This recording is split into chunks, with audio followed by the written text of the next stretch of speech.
Ready ಅಣ್ಣ? Ready ಅಣ್ಣ? ಹಾಂ.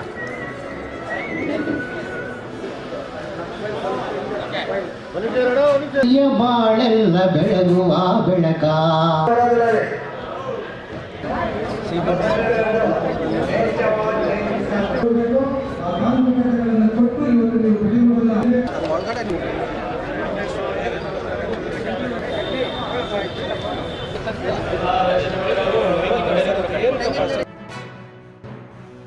ಬರೀ ಕೃಷಿ ಮಾಡೋದಲ್ಲ, ರೀಲಿಂಗು ಮಾಡ್ಬೋದು.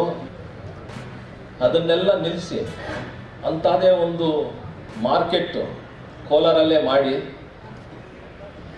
ಏನು ಒಂದು ಸಾಯಿಲ್ ಟು ಸಿಲ್ಕ್ ಅಂತ ಏನು ಒಂದು ನೀವು ಸ್ಲೋಗನ್ ಹಾಕ್ತಿರೋ ಅದನ್ನು ಇಲ್ಲೇ ಸೃಷ್ಟಿ ಮಾಡಬೇಕು. ನಿಮ್ಮ ಜೊತೆ ಕೇಂದ್ರ ಸರ್ಕಾರದಲ್ಲಿ ಏನೇನು ಟೆಕ್ಸ್ಟೈಲ್ ಡಿಪಾರ್ಟ್ಮೆಂಟ್ ಆದರೂ ಆಗಲಿ, MSME ಆದರೂ ಆಗಲಿ, ನಾನು ಒಂದು ನಿಟ್ಟಿನಲ್ಲಿ ಅದು ನಿಮ್ಮ ಕೆಲಸ ಮಾಡ್ತೀನಿ. ಇಲ್ಲಿ ನಾವು ಎಲ್ಲ ರೀತಿಯಾದಂಥ ಸಿಲ್ಕ್ನ ಯಾವ ರೀತಿ, ಬಿಕಾಸ್ ಬೆಸ್ಟ್ ಕ್ವಾಲಿಟಿ ಎಲ್ಲರಿಗೂ ಗೊತ್ತು, ಬಟ್ ಇಲ್ಲಿ ಬಂದರೆ ನೋಡೋದಿಲ್ಲ.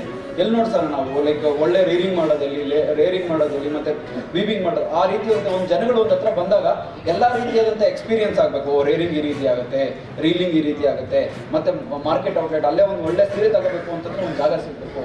ಆ ರೀತಿ ಒಂದು ಪ್ರಸ್ತಾವನೆ ಇಟ್ಕೊಂಡು ಒಂದು silk village, silk tourism village ಥರ ಈ ಕೋಲಾರದಲ್ಲಿ ಮಾಡಬೇಕು ಅನ್ನೋ ಒಂದು.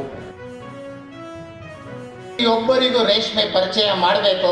ಅದಕ್ಕೆ ನಾನು ಮಾನ್ಯ ಸಂಸದರಲ್ಲಿ ರಿಕ್ವೆಸ್ಟ್ ಮಾಡೋದೇನೆಂದರೆ, ಈ ಚನ್ನಪಟ್ಟಣ ಭಾಗದಲ್ಲಿ ಏನು ಬೊಂಬೆ ನಾಡು ಮತ್ತು ಆ ಬೊಂಬೆಗಳಿಗೆ ಒಂದು ಮ್ಯೂಸಿಯಂ ಮಾಡ್ತಾ ಇದ್ದಾರೆ. ನಮ್ಮ ಕಾಂತರಾಜ್ ಸರ್ಕಲಲ್ಲಿ ನಮ್ಮದೇ ರಾಜ್ಯ ಸರ್ಕಾರದ ಜಾಗ ನಮ್ಮ ಹೈವೇಗೆ ಇದೆ. ಅಲ್ಲಿ ನೀವು ಒಂದು ಲೈವ್ ಮ್ಯೂಸಿಯಮನ್ನು, ಸಿಲ್ಕ್ ಮ್ಯೂಸಿಯಮನ್ನು ಸ್ಥಾಪಿಸಬೇಕು. ಅದರಿಂದ ರೇಷ್ಮೆ ಯಾವ ರೀತಿ ಅದರ ಹೆಮ್ಮೆ ಇದೆ ಅನ್ನೋದನ್ನು ನಾವು ಪ್ರತಿಯೊಬ್ಬ ಪ್ರಜೆಗೂ ತೋರಿಸ್ಬೇಕು. ಅದಕ್ಕೆ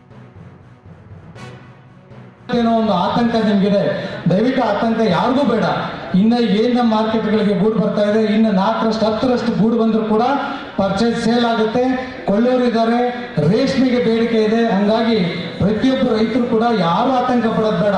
ನಾನು ಜಾಸ್ತಿ ಮಾಡಿಬಿಟ್ರೆ ನಿಮ್ಗೆಲ್ಲ ಅನಿಸುತ್ತೆ ಪ್ರೊಡಕ್ಷನ್ ಜಾಸ್ತಿ ಆದರೆ ನಮ್ಮದು ರೇಟ್ ಕಡಿಮೆ ಆಗುತ್ತೆ, ರೇಟ್ ಬಿದ್ದೋಗುತ್ತೆ ಅಂತ. ದಯವಿಟ್ಟು ಆ ಥರ ಅನ್ಕೋಬೇಡಿ. ನೀವು ಕೋಲಾರ ಮಾರ್ಕೆಟಲ್ಲಿ ಗಮನಿಸಿರಬೇಕು, ಹೆಚ್ಚಿಗೆ ಲಾಟಗಳು, ಹೆಚ್ಚಿಗೆ ಗೂಡು ಬಂದಿದ್ದೀನಿ, ಹೆಚ್ಚು ರೇಟ್ಗೆ ಗೂಡು ಮಾರಾಟ ಆಗುತ್ತೆ.